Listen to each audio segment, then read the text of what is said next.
there's something Alan Watts talks about that I really love, and I've heard him talk about numerous times, and every time he says it and every time I hear it, it really resonates with me. And it's just about cultivating that youthful, childlike state within ourselves and not separating work and play, because it's quite a big thing in our society nowadays. We're like, oh, I have to work, or oh, that's work. Work isn't fun. Work should be dull, drudgery, like an absolute grind. But the thing is, work doesn't have to be like that. Like, what I really love, he talks about washing the dishes, and like, you know, you could see washing the dishes as like just a chore or like housework and mundane. But he says, or you could also like reframe it in your mind and see it as like a game. Like when you're a kid, you have fun doing anything and your imagination's so good.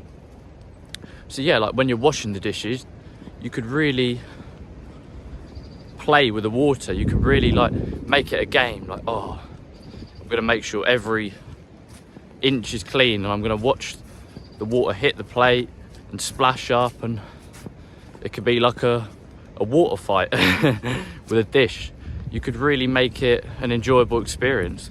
You could really laugh and sing and yeah, just let your brain drift off into dream world. And it sounds a bit airy fairy, but you look at most kids and they do seem happy, unless they're being told off by an adult.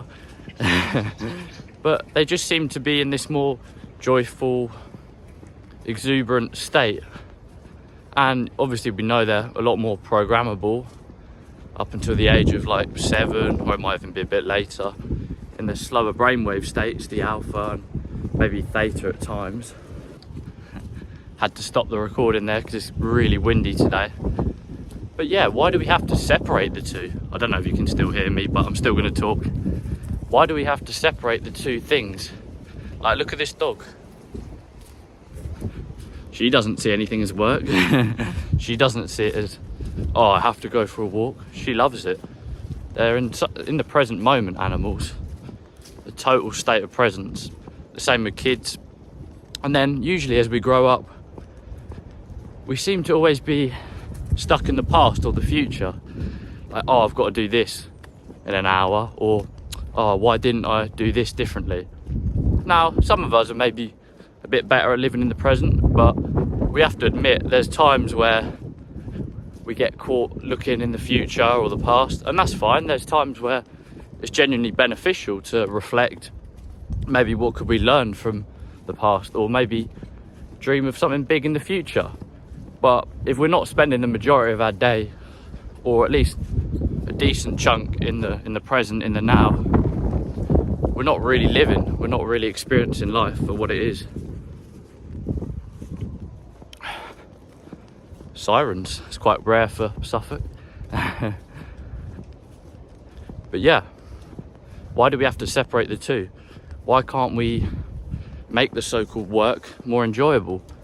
Why can't we just see things for what they are? Instead of, we like to label things, we like to separate things. Like, we like to put things in a box or make like a black or white blanket statement, you know? But yeah, that's just humans. We love to give everything a name. Like, there's a certain tribe that has like 60 different words for green. They have 60 different shades of green. But yet, I don't think they have a word for blue. So they can't actually see blue. So we love to put labels and define things just so we can kind of rationalise it in our mind. But sometimes these labels, sometimes these limitations actually hold us back, because we're so stuck in the box or the paradigms, and we can't see things for what they are. But yeah, I went off on a little bit of a tangent there. But the main message is just try and maybe cultivate that childlike, wow, windy. That childlike enthusiasm and joy and presence, being in the now. But yeah, just interrupted by a dog and a dog walker. The other dog tried to hump my dog. That's just nature for you. There's no airs and graces there. They just do what they want to do. Maybe a little bit too instinctual and instinctive. But yeah, each to their own. Because I look at like centenarians and people who seem to live long, happy lives, and they seem to be more in the present moment, happy with the simple things in life, not attached to like external things, and they just seem to be more joyful and happy and grateful to be alive. That's quite a common theme I notice with a lot of so-called like happy and healthy people. They're just grateful for what they have, because when we feel unhappy, depressed, sad, any of those negative emotions, it's because we're deleting all the positive things. We're choosing to focus on what's missing and instead of what we have, like this beautiful stream and wind that's making my face a bit chilly. But yeah, we choose to delete what we have in our life. We choose to delete and not focus on all the positive things, and instead we choose to focus on that which is missing, which is the human default. But I think if you're watching this video, you probably got a bit of an open mind. You're probably a bit less materialistic, maybe a bit more simplistic, maybe a bit more content with the simple things in life. And that's not to say material possessions aren't good.